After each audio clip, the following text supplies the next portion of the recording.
સત્સંગ સાંભળું આનંદ આવે.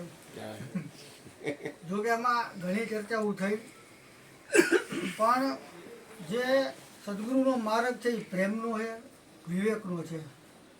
એટલે આપણે પહેલાં તો શું બોલવું એ આપણે વિચાર આવવો જોઈએ કે જો એ ગુરુનું, હવે આ મુખ આપણું નથી પણ એ ગુરુનું મુખ છે. હવે જે વાત થશે એ બહુ વિવેકથી વિચારીને બોલવા જેવું છે. બાકી ઘણી ચર્ચાઓ થઈ. બાકી મને એટલી ખ્યાલ પડે કે જે હું મત ઉપર હાલું એ કે જે બોલવું એ પાડવું. બીજું કે જે ગુરુ તો દાતા છે, એની સિવાય કાંઈ નથી જગતમાં, વિશ્વમાં. એમાં આપણે હુપત તો આવવું જ ન જોઈએ જીવનમાં. અને ત્યાગ, સમર્પણ એ બે બહુ મોટી વસ્તુ છે. જેમ કે આપણે જોઈ જ છે લાલાજીને, અરુણ ભગવાનની કેટલાય સમયથી થોડુંક એમાંથી શીખવા જેવું છે.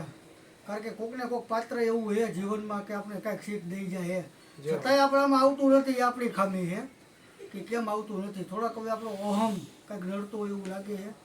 એટલે આપણે ગુરુને ખાલી કહીએ કે તન મન ધન દઈ દીધું છે, પણ ખરેખર ખાલી ઔપચારિકતા એમ. બાકી આમ હાથુકલા નથી કહેવાનો ભાવ. એટલે જોકે આમાં મારે કંઈ જાદુ તો બોલવા જેવું નથી. કારણ કે આમાં કેટલાય એવા મહાપુરુષો બેઠા છે. એટલે આટલું કહીને મારી વાણીને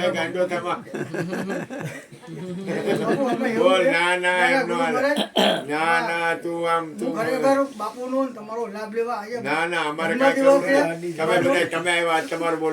એમાં આ હું વર્તમાનની પરિસ્થિતિ બોલ્યો હો. ઓલી અગમ નિગમની વાતો બાપુ ઘણી આવી.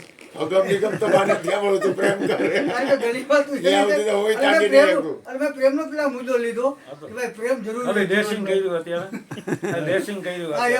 કરી નાખવું જરૂરી છે બાપુ. એ મનમાં હોય ને કાઢી નખાય તો એ રૂજ વરી જાય. બાકી રૂજ એ વરસે દુખાવો એમ વધારે થાય.